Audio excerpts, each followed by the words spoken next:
suppose just as the Minister is leaving, maybe just I take the opportunity to join with Deputy Fitzmaurice in saying that the situation he and his family found himself in is regrettable and needs to be condemned. There's no place for it in our society. There's criticism of ministers is one thing, but targeting of a home like that is absolutely unacceptable. I just think, I suppose, it was interesting to hear Deputy O'Callaghan make the point there in relation to what we're asking of the Irish people and what's been asked in terms of travellers to this country, in terms of people getting flights here. It's welcome that people in government are making that point, but unfortunately it's taken far too long for ministers to hear that point. It's taken far too long for action to happen in this area. And there is enormous frustration and anger out there, particularly this week. There is a feeling that there's drip feeding, there's confusion, there's contradiction, and there's not a lot of faith. Even when things are announced, there's not a lot of faith in the public that that's actually what's going to happen, because so many things have fallen through or been delayed, and the fiasco with special education in January, and I suppose not necessarily that much confidence that we're going to see success in terms of schools over the next couple of weeks. Now, I certainly hope that we do, but there is a, I suppose, I believe it when I see it, kind of attitude out there, and that is caused by the poor communication, the poor messaging, the poor coordination on the part of government, and a feeling that there is a profound lack of leadership. And I think that is really aggravating people, because people feel that they have sacrificed an enormous amount over the course of a year now at this stage, and been asked to sacrifice an awful lot more, and the least they deserve is a feeling that there is a plan, that there's a strategy, that there's a coherent approach to getting us out of here. People are angry at seeing information that is so crucial to their lives, that impacts upon their liberty in a way, their enjoyment of so many aspects of their lives, and they're hearing it through side comments and interviews and things like that, rather than being addressed directly. These hotel quarantine plans, it's welcome that there's some movement in this direction, but it's a day late and it's a dollar short, certainly. I'm alarmed that it's taken so long for this bill to come before the Dáil.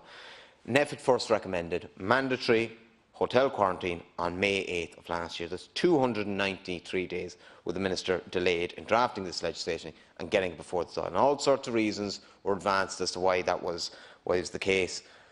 But in my view, and it's similar to Deputy O'Callaghan's point, when we are asking people to make such enormous sacrifices, it's incomprehensible that such a lax approach is being taken to an area of such high risk as international travel, particularly with the impact that variants from different parts around the world have had on the trajectory of the disease, the impact it could have on hospitalisations and indeed death for that matter. The risks that are involved in not managing international travel well enough is enormous. So, even after today, this system will not be in operation for another few weeks. It's simply not good enough.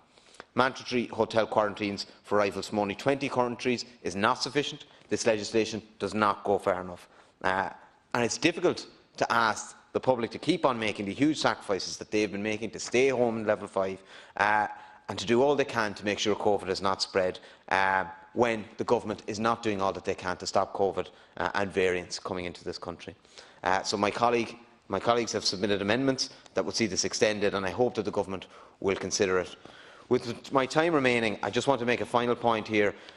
Travel restrictions will have a severe impact on the aviation sector. There's no doubt about that. Government, and indeed Europe, needs to ensure that the aviation sector, particularly outside of the major capitals, is supported. I've been raising concerns about my local airport in Cork Airport for 7 months now. There's about 2,200 jobs relying on the airport, about 10,000 indirectly, and there are workers there who are absolutely on the breadline, who are at the pin of their collars. We need additional government support. There is obviously going to be an impact that travel restrictions, while necessary, will have on airline workers, on auxiliary staff, on all airport-connected workers, and we have to act swiftly to protect these workers and their families. Wage supports enough aren't alone.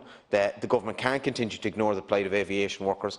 They need payment breaks from borrowers, they need protection from credit rating impairment, they need tailored supports, particularly for workers who are facing possible further job losses. The €245 million connectivity fund, which is currently sitting there, needs to be used by government to support the aviation sector. So Cork to reach its full potential, needs a viable international airport, and we need to ensure that airports such as Cork are protected in this context. So I'd ask the Government to ensure that that is the case.